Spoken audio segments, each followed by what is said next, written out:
You yourself, as much as anybody in the entire universe, deserve your love and affection. The Buddha in 1990, in an early encounter between the Dalai Lama, the foremost Tibetan teacher of Buddhism, and Western students, the Dalai Lama was asked a question about how to deal with self-hatred.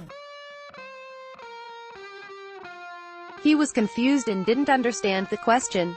The translator translated the question again and still the Dalai Lama was confused. Finally, the Dalai Lama understood that the question was about how to manage negative feelings about the self. This was a new concept to him. He knew that people had negative feelings about others, but he had not encountered the challenge of self-hatred. I wish I could say that I had never encountered the problem of self-hatred, but I'd be lying. Like so many people, even if I didn't necessarily recognize my self-talk as such, I was inundated with internal negative self-talk. My process of coming first to recognize what that voice was up to, then to listen to it with more compassion, and finally, once and for all, to ask it to grow up and step out of the room has been a journey of self-acceptance, growth, and ultimately, freedom. Here are 3 steps to deal with your own inner negative self-talk. The first step is to become aware of the negativity of your internal voice. For the first 28 years of my life, I was so familiar with my negative voice that I didn't even recognize it. I've been told that people with tinnitus, a constant ringing sound in the ears, grow used to it and learn to live with it so successfully that they're no longer really even aware the ringing's there. That was the case with my negative voice. It was a kind of background hum. If I did pay attention to it, I was tricked into thinking that its particular message mattered.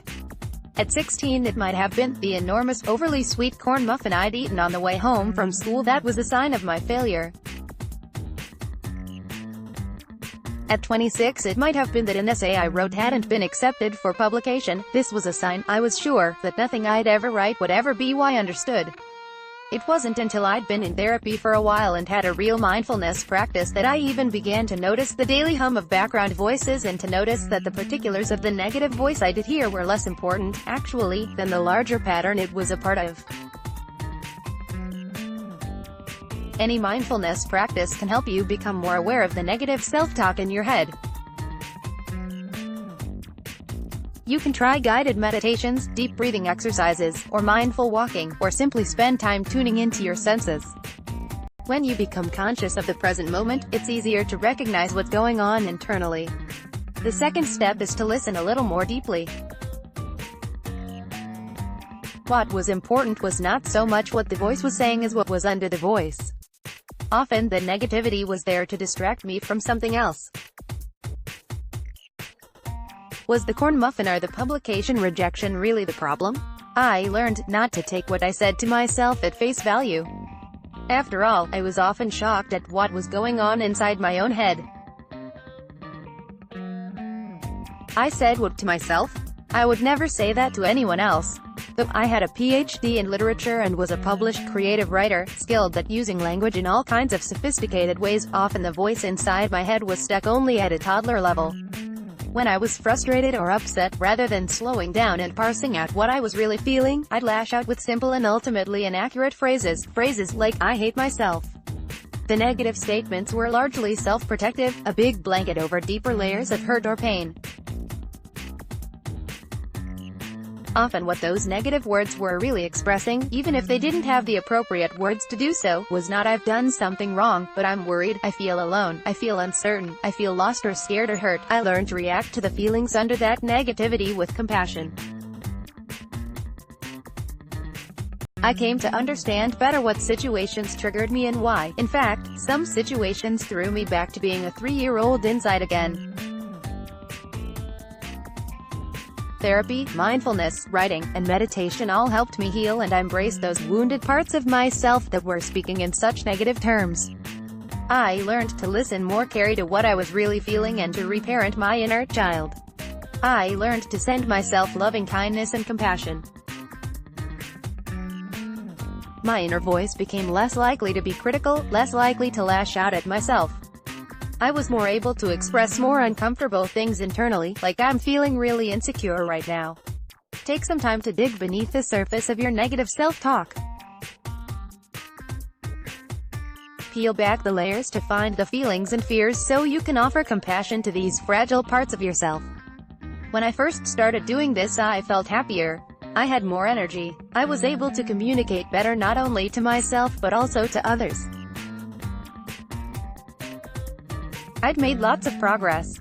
But to my own regret, sometimes that inner negativity was still more powerful than me. I'd lash out at myself with negative self-talk in ways that I couldn't control.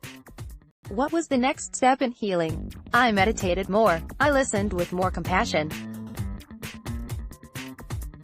And yet, I still had that negative inner voice that could say some really mean things. If I woke in the middle of the night, the negativity was particularly strong. Until one day, I decided I'd had enough. The third step is to realize that the inner negative voice really isn't helpful and actively disrupt it. I want to be clear here, don't jump over step 2. Most of us have not been well listened to. We need to learn to listen to what is beneath our negative self-talk and not simply silence ourselves. But after a while, we understand that our negativity is usually an expression of our hurt. We understand that we can listen to ourselves. And we want to be freed from this negativity, it's not serving us. I also understood that my healthy self no longer believed what the negativity was saying. It just didn't make sense to talk to myself in ways I would never talk to anyone else. And if I had compassion for other people, it didn't make sense for me not to extend it to myself. I came to see my inner dialogue as lagging behind my own development as a person. I was stuck in old habits that I had largely moved beyond. So what to do? I disrupted the habit. Because I had done step 1, I could notice the voices when they came up.